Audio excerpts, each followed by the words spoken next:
comment?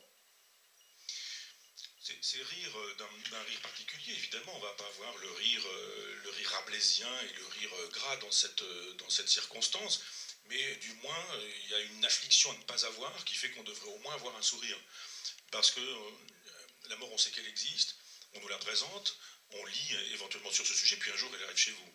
Et puis la maladie est là, puis ça peut durer longtemps, 13 ans, en ce qui concernait ma compagne. Et donc, il faut composer avec ça. C'est-à-dire, pour le coup, le texte de Marc Aurèle, le texte de Sénèque, c'est plus un texte de bibliothèque. C'est un texte qu'on emmène avec soi pour accompagner sa compagne aux chimiothérapies, pour accompagner sa compagne après une opération, ce genre de choses. Et on se dit, ça marche ou ça marche pas, Sénèque? Alors, pardonnez-moi, mais ça marche ou ça ne Oui, marche bien pas? sûr, heureusement. Ça marche. Heureusement.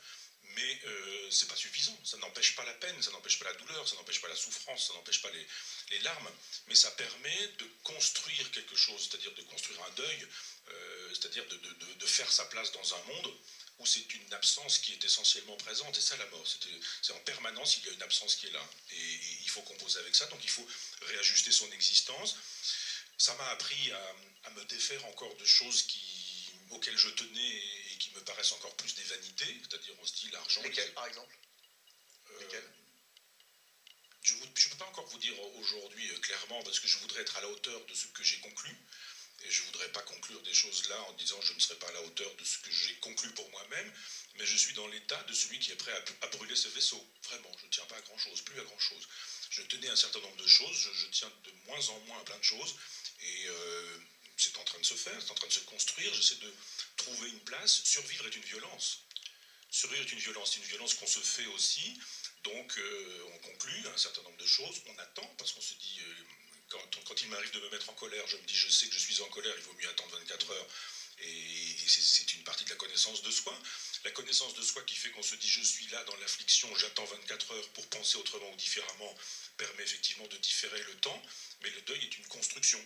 Alors je ne crois pas aux théories du deuil, on nous dit premier stade, deuxième stade, c'est n'importe quoi, mais on doit pouvoir dire, les philosophes que j'ai lus jadis, les Cicéron, les Sénèque, etc., s'ils ne me servent pas là, dans cette occasion-là, alors ils ne me serviront jamais. Donc ça m'a servi pendant 13 ans, quand François Schenck a ce très beau titre, en disant la vie donc la mort, ou autrement dit la mort, effectivement, il n'y a pas la vie puis la mort elle est dans la vie. Et puis elle arrive, et 13 ans d'un cancer, 7 années de récidive, une dernière année terrible, c'est au quotidien la mort qui est là et qui est présente. Donc c'est pas la grande faucheuse qui arrive comme ça, non, c'est là, en permanence. Ça prend la forme d'un résultat.